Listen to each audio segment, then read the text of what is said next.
नमस्कार, मैं निशांत कुमार, आप देख रहे हैं बिहार न्यूज़ नेटवर्क। बिहार के पंचायत के विकास के मुद्दों पे फिर से हम लोग पहुंच चुके हैं एक और पंचायत में। पंचायत की बात करने, पंचायत का विकास स्तर जानने के लिए मुखिया इस वक्त हम मौजूद हैं बिहार के नवादा जिले के मेस्कौर प्रखंड के भारत पंचायत में। भारत पंचायत के मुखिया होते हैं नागेश कुमार जी। इस वक्त जिनको आप स्क्रीन पर हमारे साथ बैठे देख रहे हैं, इन्हीं का नाम नागेश कुमार है। भारत पंचायत के ये मुखिया हैं। तो आइए रुक करते हैं नागेश कुमार जी की और जानते हैं भारत पंचायत के विषय में कि भारत पंचायत का विकास स्तर है क्या और क्या दिक्कत, क्या परेशानी इनको आ रही है विकास करने में। सारी बात की जानकारी लेंगे भारत पंचायत के विषय में। तो आइए रुक करते हैं। पहले तो नागेश कुमार जी, आपका स्वागत हमारे चैनल। जी धन्यवाद। सबसे पहला सवाल, अभी मौजूदा हालत क्या है आपके पंचायत की?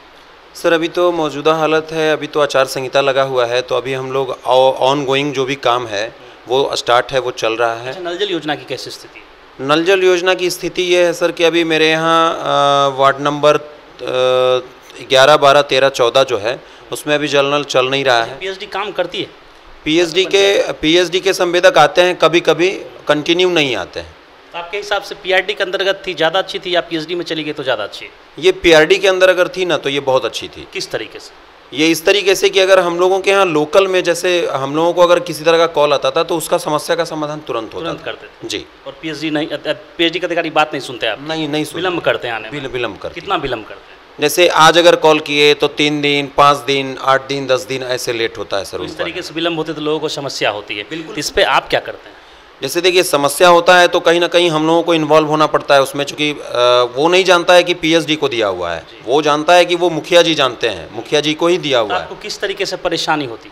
परेशानी इसलिए होती है कि जैसे हम लोगों को खुद से अपना पैसा लगा के काम करना होता है वहाँ पे, और बाद में पीएचडी का दरवाज़ा खटखटाना होता है कि सर हमारा पैसा लगा है, हमको पैसा दीजिए। तो वो कहती है कि नहीं, हम पैसा आपको देंगे नहीं। इसलिए नहीं देंगे कि चूँकि वहाँ पे मेरा आदमी काम करने के लिए गया था, तो आपने क्यों किया, इसलिए हम लोगों का उस समस्या झेलना पड़ता है सर। तो पैसा मिल पाता है कि नहीं मिल पाता? बहुत कम, नहीं के बराबर। पैसा व्यर्थ चला जाता है। व्यर्थ चला जाता है। जी। बात करते हैं प्रधानमंत्री आवास योजना की और मुख्यमंत्री आवास योजना की। प्रधानमंत्री आवास योजना के तहत और मुख्यमंत्री आवास योजना के तहत कितने लोगों को लाभ मिला आपके पंचायत में? सर मुख्यमंत्री आवास योजना के तहत तो मैं जब से बना हूँ तब से एक आदमी को मैंने लाभ दिलवाया है। पहली बार मुखिया मैं बना हूँ। जब से मैं बना हूँ मुख्यमंत्री आवास योजना के तहत मैंने एक आदमी को लाभ दिलवाया है, और प्रधानमंत्री आवास योजना के तहत मैंने 302 आदमी को लाभ दिलवाया है। 302 आदमी जी। और कितने लोगों को लाभ मिला बाकी रह गया? सर अभी लिस्ट में, अभी तो लिस्ट के हिसाब से 93 बाकी हैं, लेकिन ऐसे अगर देखा की बात अगर छोड़ दीजिए, आपके हिसाब से कितने लोग ऐसे हैं जिनको मिलनी चाहिए लाभ? अभी हजारों घर ऐसे हैं सर जिसको लाभ मिलना चाहिए। उनका लिस्ट में नाम ही नहीं है। जो क्यों? जो वास्तविक लोग हैं जिनको वास्तविक मिलना चाहिए उनका नाम नहीं है।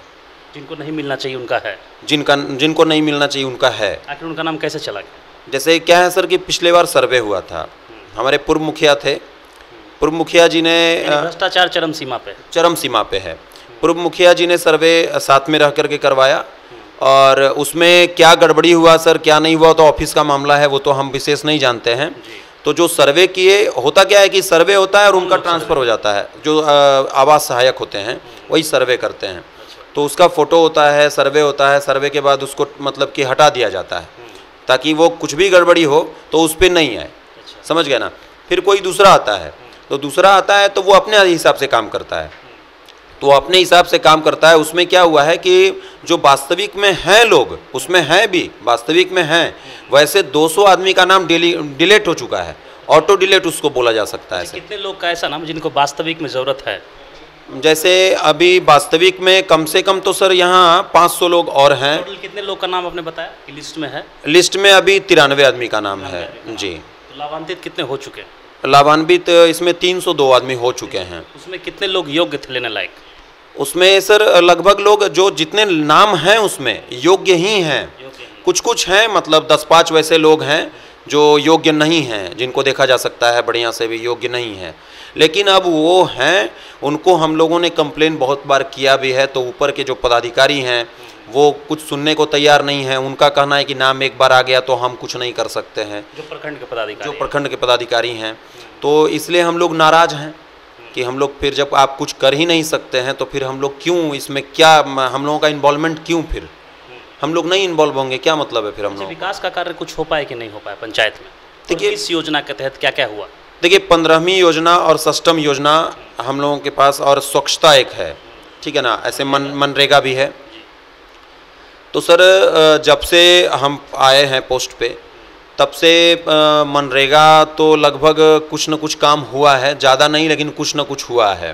क्योंकि देखिए होता क्या है, मनरेगा एक ऐसा चीज़ है सर कि उसका पैसा लेट से आता है, तो कुछ लोग उसमें काम करना नहीं भी चाहते हैं। जैसे जो संवेदक होते हैं उनके नाम से काम होता है। संवेदक जो होते हैं हमारे ये क्या बोलते हैं, पंचायत रोजगार सेवक होते हैं, तो वो उनको तो हम कह ही सकते हैं ना, उनको हम मतलब प्रेस कर सकते हैं, उनको जगह दिखा सकते हैं कि सर आप काम कीजिए यहाँ पे। तो वहाँ पे जब वो काम करने के लिए जाते हैं तो उनको कभी पैसे का प्रॉब्लम होता है कि विभाग से पैसा नहीं मिल पाता है, वेंडर से पैसा नहीं मिल पाता है। अच्छा, रोज़ का भत्ता कितना है मजदूर का? 218 या 28 रुपये ऐसा ही सर जी। तो मजदूर मिल जाते उतने में? नहीं सर, हम लोग उसी कैसे मैनेज करते हैं आप? जैसे देखिए उसमें मैनेज कैसे होता है सर कि 218 रुपये अभी है मजदूरी और हम लोगों को अभी 400 रुपये में मजदूर मिलता है। तो अभी क्या है कि अभी तो मजदूर मिलता नहीं है, अभी चूँकि जितने भी मजदूर हैं सब अभी ईंट भट्टा पे चले गए हैं बाहर। तो हम लोग जो मजदूर यहाँ प्रजेंट हैं उन्हीं को लेकर के काम करते हैं। और इसमें एक क्या है कि एक प्रावधान आ गया है कि 19 मजदूर ही इसमें एक दिन में काम कर सकता है। अगर 19 मजदूर से ज़्यादा अगर हम लोग लगाते हैं तो 3 टाइम जियो टैगिंग होता है उसमें। तो जियो टैगिंग होता है सर, उसमें काम बहुत डिस्टर्ब होता है, बहुत डिस्टर्ब होता है काम, जो होने का बहुत वो कम होता है, समझ गए ना। तो इसके लिए मनरेगा भी बहुत स्लो तरीके से चल रहा है। बात रह गई अब की 15वीं का, तो 15वीं में भी सर मनरेगा का ही सिस्टम 15वीं में भी हो गया है। जैसे पहले क्या था कि हम लोग काम करते थे डायरेक्ट, हम लोगों के वेंडर पे पैसा जाता था और आधा पैसा एक लेबर का मेट होता था, चेक सिस्टम था, या लेबर का जो मेट होता था उस पे जाता था। लेकिन अब क्या हो गया है, अब इंडिविजुअल गया है। अब इंडिविजुअल लेबरों के खाते में जाना है, फिर वहाँ वेंडर के खाते में जाना है, यहाँ अलग पैसा कटता है, वेंडर के खाते में जाता है, वो अलग पैसा जीएसटी का काटता है। 15वीं योजना के तहत क्या क्या करवाया सर? 15वीं योजना में सर हम लोगों ने पीसीसी करवाया, पंचायत भवन का रिपेयरिंग करवाया, पुस्तकालय भवन का भी काम करवाना अर्धनिर्मित है, चल रहा है। सिस्टम से सर, सिस्टम से भी नाली बनवाया, पीसीसी करवाया, बहुत ऐसे ज़रूरतमंद लोगों को गौशाला का ज़रूरत पड़ता है वो बनवाया, कुआं बनवाया, ये सब सर काम अभी इस तरह का कार्य हो रहा है। बात करते हैं शिक्षा और स्वास्थ्य की। विद्यालय की स्थिति कैसी है आपके पंचायत की?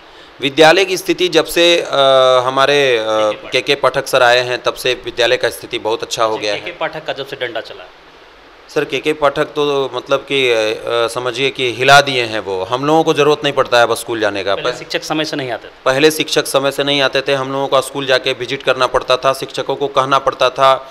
जो हमसे बड़े शिक्षक होते थे उनसे हम लोगों को बोलने में थोड़ा सा अच्छा नहीं लगता था और बात भी नहीं सुनते थे। तो जब से के पाठक सर आए हैं तब से मतलब कि बहुत अच्छा, मतलब कि ऐसे पदाधिकारी होने चाहिए जो मतलब कि सच्चाई का मतलब कि साथ दे रहे हैं और सच में बहुत अच्छे इंसान हैं। विद्यालय की स्थिति अभी ठीक है आपके पंचायत की? बिल्कुल बिल्कुल बढ़िया है, बहुत अच्छा स्थिति है।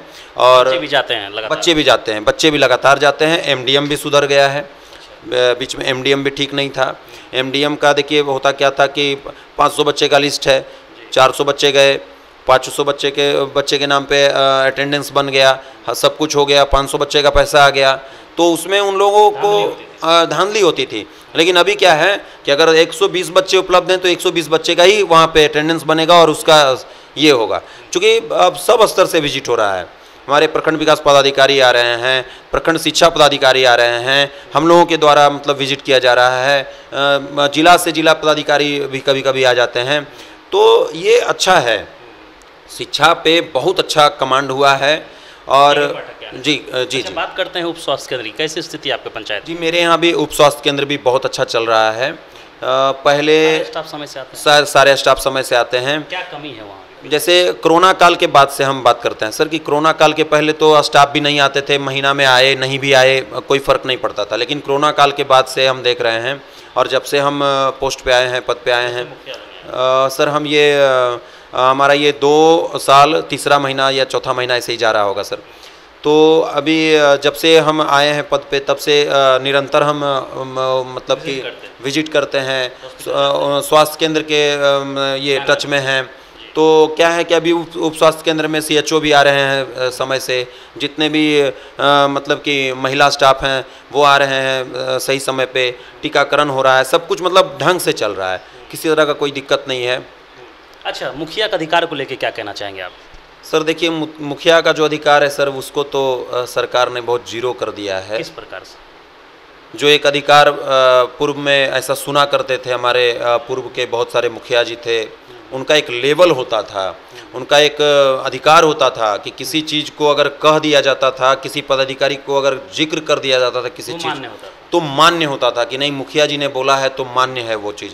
लेकिन अभी क्या है, अभी हम मुखिया जी को मुखिया जो मेरा पद है सर, बोलना तो नहीं चाहिए, लेकिन मुखिया जी एक तुच्छ टाइप का हो गया है सर, बन के एकदम मुखड़ा हो गया है, एक लेवल है केवल, बस और कुछ नहीं है। बस मुखिया एक लेवल हो गया है कि एक मुखिया हैं, बाकी जीरो पे हैं, कुछ नहीं है।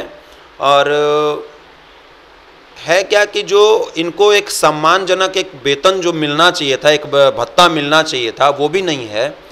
तो हम लोग सर देखिए, कितना वेतन है आप लोग? अभी तो 2500 रुपये है सर। तो कैसे गुजारा होता है मुखिया लोग का 2500 में? सर हम लोग तो अभी आगंतुक हमारे आते हैं तो उनको चाय भी नहीं पिला पाते हैं, उनसे गाली सुनना पड़ता है हम लोगों को कि मुखिया जी के यहाँ गए तो चाय भी नहीं पूछा लोग। हम लोग इतना मतलब कि नीचे जा चुके हैं सर कि मतलब क्या बताएं, आपके माध्यम से हम यही कहना चाहेंगे सरकार को भी, और तमाम जो हमारे इस चैनल के माध्यम से जो सुन रहे होंगे दर्शक लोग, उनको भी कहेंगे कि हम लोगों का एक सम्मानजनक भत्ता होना चाहिए। और लगभग देखिए सर, जो हमारे MLA का होता है सर, अच्छा देखिए जो MLA होते हैं तो MLA से बड़ा फंड होता है सर हम लोगों का, MLA से बड़ा फंड होता है हम लोगों का, और बड़ी जिम्मेवारी होती है सर हम लोगों का। इसलिए कि MLA तो दिल्ली होते हैं, पटना होते हैं, उनको पब्लिक फ़ोन करती है तो वो अपने बात को टाल देते हैं, लेकिन हम लोग नहीं टाल सकते हैं सर, नहीं टाल सकते सर। क्या पंचायत में रहते हैं? इसलिए कि हम लोगों को दिन रात सुबह शाम कभी भी पंचायत में रहना है और दुख सुख को सुनना है। तो हम लोगों को डोर टू डोर दौड़ना है सर, हमको सहयोग करना है, क्योंकि जनता ने हमें बनाया है, जनता हमारा भगवान है, तो हमको दौड़ना होता है सर। कबीर अंतोष्ठी एक ऐसा योजना है सर, जिस रुपया आया कि नहीं आया? नहीं आया सर। 2018 के बाद से मेरे यहाँ प्रिंट हम जब खाता ये पासबुक जब करवाए हैं सर, तो 2018 के बाद सर मेरे यहाँ पैसा नहीं आया। पंचायत में किन्हीं की मृत्यु हो जाती है, परिजन अगर आपके दरवाजे पे आते हैं तो आप क्या करते हैं? सर परिजन अगर आ जाते हैं, कर पाते हैं कि नहीं? बिल्कुल कुछ ना कुछ तो करते हैं, जितना होना चाहिए था उतना नहीं कर पाते हैं, लेकिन उनके एक सहयोग के तौर पे हम उनको सहयोग नहीं करते हैं। हम बोलते हैं कि ये मेरे तरफ से मेरा एक सहयोग मानिए इसको, और जो भी हो पाता है हम वो सर करते हैं उनको। जो हुआ 1000 रुपया हुआ, 2000 रुपया हुआ, जो गरीब तबके के लोग हैं सर, जो BPL परिवार से हैं, उनको हम करते हैं। लेकिन सरकार ने जो योजना स्टार्ट करवाई थी, कबीर अंतोष्ठी योजना, जिसमें 3000 रुपया दी जाती थी, उस योजना को हम सरकार से मांग करेंगे कि पुनः उस योजना को जैसे चल रहा था और उसमें कुछ बढ़ाया जाए और उसको चालू किया जाए फिर से जैसे पहले थी सर जी। राशन की स्थिति कैसी है अभी? देखिए राशन की स्थिति, राशन कार्ड धारी हैं आपके पंचायत? मेरे यहाँ राशन कार्ड धारी अभी लगभग एग्जैक्ट तो नहीं पता है, चूँकि अच्छा किसी प्रकार की धांधली भी होती है डीलर द्वारा? नहीं धांधली नहीं होती है सर, चूँकि पहले जो शिकायत आता था अब वो शिकायत नहीं आता है। डीलर को हम लोग विजिट भी करते हैं, जब वहाँ पे राशन जब वितरण होता है तो हम लोग विजिट भी करते हैं और वहाँ पे बैठ करके हम लोग वितरण करवाते हैं उसको, और तमाम लोगों से पूछने का भी काम करते हैं कि क्या कोई दिक्कत है तो बताइए, हम बता देंगे इनको, हम बोलेंगे इनको। और वहाँ किसी तरह का कोई एक होता है कि डीलर के द्वारा किसी को असभ्य तरीके से बात करना या कुछ, तो हम लोग उस तरीके की बात में हम लोग थोड़ा सा उनको बोलते हैं। अच्छा, आपके पंचायत में मुख्य रूप से किस चीज़ की कमी है? देखिए मेरे यहाँ अभी सड़क भी नहीं है, सड़क भी अभी पूरे अच्छी तरीके से नहीं बनी है। हमारे यहाँ जल नल का भी बहुत समस्या है, पानी का तो समस्या ही है, पूरे मेस्कौर प्रखंड में समस्या है, मेरे पंचायत नहीं पूरे प्रखंड में समस्या है। सड़क का भी समस्या है प्रखंड में, मेरे यहाँ पंचायत में, और पानी का भी समस्या है। और आवास योजना भी अभी जहाँ भी जाते हैं तो आवास योजना के लिए बोला जाता है कि सर मेरे यहाँ आवास नहीं है, गरीब लोग हैं तो उनको तो आवास चाहिए, अभी एक कुछ कुछ ऐसे घर हैं जो किसी तरह से बेचारा करकट में रह रहे हैं, किसी तरह से मतलब कि वो प्लास्टिक को घेर के रह रहे हैं, तो ये अच्छा नहीं लगता है। क्योंकि तमाम लोगों का जब पक्का का मकान बन चुका है तो उनका भी होना चाहिए, ये एक मुद्दा होता है। उसके बाद गौशाला का मुद्दा होता है, कृषि क्षेत्र में मुद्दा होता है। तो ये सब थोड़ा सा जो मुद्दा है, हम इन सब चीज़ों को थोड़ा सा मांग करेंगे सरकार से भी कि हमारे पंचायत को भी देखा जाए। और ये प्रखंड अति पिछड़ा प्रखंड है, इस प्रखंड को अच्छे तरीके से मतलब कि देखने की आवश्यकता है सरकार को। गरीब तबके के लोग ज़्यादा रहते हैं, ज़्यादा यहाँ गरीब तबके के लोग हैं। तो गरीब तबके के लोग हैं यहाँ कुछ लोग मतलब मंत्री भी हैं, वो आते हैं, सुनते हैं पब्लिक का, कुछ करते लेकिन कुछ करते नहीं हैं, आते हैं जाते हैं, बस आना जाना लगा हुआ है। तो ये केवल नाम बटोरने का काम कर रहे हैं, ये काम नहीं करते हैं। मेरा गुजारिश होगा उन वैसे लोगों से, और जो तमाम लोग आ रहे हैं उनसे हम लोगों का, मेरा और हमारे तमाम मुखिया परिवार जो भी हैं उनसे एक गुजारिश होगा कि यहाँ आएँ और समस्या को देखें और उसका समाधान करें, ना कि घूम के चले जाएं। ना कि घूम के चले जाएं। चलिए, धन्यवाद। तो ये थे हमारे साथ नागेश कुमार जी, सारी बात उन्होंने बताई है पंचायत के विषय में। हम फिर मिलेंगे आपसे एक और पंचायत को लेकर, एक और पंचायत की बात करने, एक और पंचायत का विकास स्तर जानने के लिए मुखिया जी से। देखते रहे हमारे साथ बिहार न्यूज़ नेटवर्क। मैं आपके साथ निशांत कुमार, नवादा।